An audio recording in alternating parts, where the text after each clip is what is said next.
ఈరోజు మనం చెప్పుకోబోయేది దేవుడు చేసిన గొప్ప యుద్ధం. అదే ఈ దావీదు మరియు గొల్యాతు కథ. సరిగ్గా 3000 ఏళ్ల క్రితం ఒక యుద్ధభూమిలో ఏకంగా 9 అడుగుల రాక్షసుడు, మరోవైపు చేతిలో కత్తి కూడా పట్టలేని ఒక చిన్న పిల్లాడు. ఈరోజు మనం చెప్పుకోబోయేది నమ్మకం ముందు బలం ఓడిపోయిన అద్భుతగాథ, దావీదు మరియు గొల్యాతు కథ. ఇశ్రాయేలీయులకు ఫిలిస్తీయులకు మధ్య యుద్ధం జరుగుతోంది. ఫిలిస్తీయుల సైన్యంలో గొల్యాతు అనే ఒక మహాయోధులున్నాడు. అతని తలపై ఇత్తడి శిరస్త్రాణం, ఒంటి నిండా 50 కేజీల బరువున్న కవచం, చేతిలో భారీ ఈటె. అతను ప్రతిరోజూ ఇశ్రాయేలీల సైన్యం ముందుకు వచ్చి గర్వంతో ఇలా అరిచేవాడు: ఎందుకురా అందరూ యుద్ధానికి రావడం? మీలో మొనగాడెవడైనా ఉంటే నాతో తలపడమనండి. వాడు నన్ను చంపితే మేం మీకు దాసులమవుతాం, లేదంటే మీరే మాకు బానిసలు కావాలి.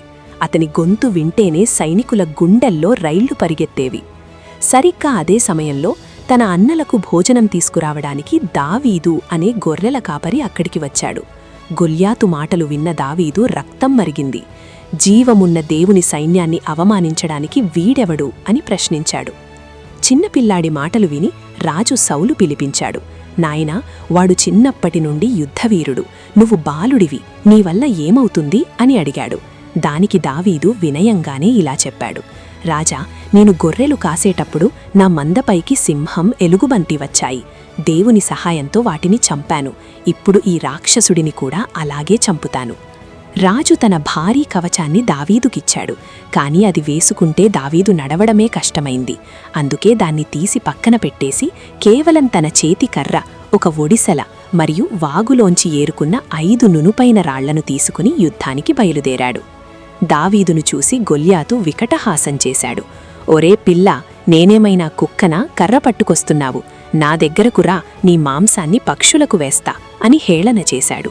అప్పుడు దావీదు గంభీరంగా అన్నాడు: నువ్వు కత్తితో ఈటతో వస్తున్నావు, నేనైతే సైన్యములకు అధిపతియగు యెహోవా పేరిట వస్తున్నాను. యుద్ధం దేవునిది. అంతే, దావీదు పరుగున వెళ్తూ తన ఒడిసెలలో రాయి పెట్టి గొల్యాతు నుదుటి మీదకు విసిరాడు. గాలిని చీల్చుకుంటూ వెళ్లిన ఆ రాయి సరిగ్గా గొల్యాతు నుదుటిలోకి దూసుకుపోయింది. కొండలాంటి ఆ రాక్షసుడు కుప్పకూలిపోయాడు. ఇశ్రాయేలీయుల సైన్యం జయజయధ్వానాలు చేసింది. మిత్రులారా, ఈ కథ ఇచ్చే సందేశం ఒక్కటే: మీ కష్టాలు గొల్యాతంత పెద్దవైనా పర్లేదు, మీలో దావీదుకున్నంత నమ్మకముంటే చాలు. విజయం మీదే.